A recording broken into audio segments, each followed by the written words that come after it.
Pierre Palmade a vécu des semaines infernales. En septembre dernier, l'humoriste a été victime d'un chantage horrible, comme le rapporte Le Parisien. Selon nos confrères, l'enfer a commencé après une soirée passée en compagnie d'un escort boy. Au domicile du 3e arrondissement de Paris où vit Pierre Palmade, Yanis l'aurait filmé dans une situation intime sans le prévenir. Pendant 2 semaines, il a utilisé cette vidéo pour faire chanter l'artiste, il lui demandait 4,000 € pour supprimer ces images. Il menaçait alors Pierre Palmade d'envoyer cette vidéo à des contacts téléphoniques. Si est-il le début du commencement, si est-il qu'un petit avant-goût des 48 heures, débloque mon numéro si tu veux discuter calmement, lui a-t-il envoyé par texto en septembre dernier, toujours selon Le Parisien. Face au mutisme de Pierre Palmade, le jeune homme de 28 ans aurait contacté son ex-épouse, Véronique Sanson.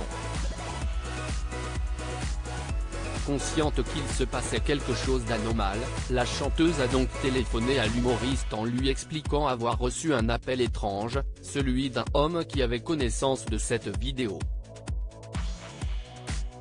Il aurait expliqué à Véronique Sanson être prêt à la supprimer si le comédien acceptait ses conditions, ce qu'il n'a jamais fait.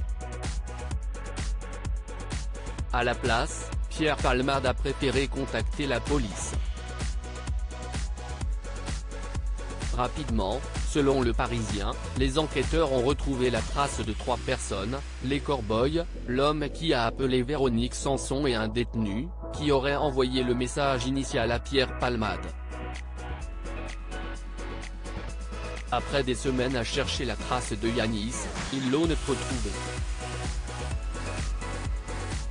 Pierre Palmade, quand se déroulera le projet de son maître chanteur?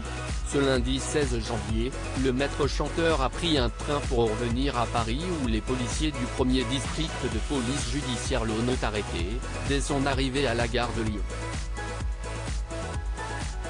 D'après Le Parisien, il était déjà connu des services de police notamment pour extorsion, abus de faiblesse et violence. Selon les informations de nos confrères, en garde à vue, il aurait partiellement reconnu les faits tout en assurant n'avoir pas demandé une si grosse somme à Pierre Palmade. 2 jours après son arrestation, ce mercredi 18 janvier, Yanis a été présenté au tribunal de Paris où le juge lui a annoncé son procès pour chantage qui se déroulera en avril prochain.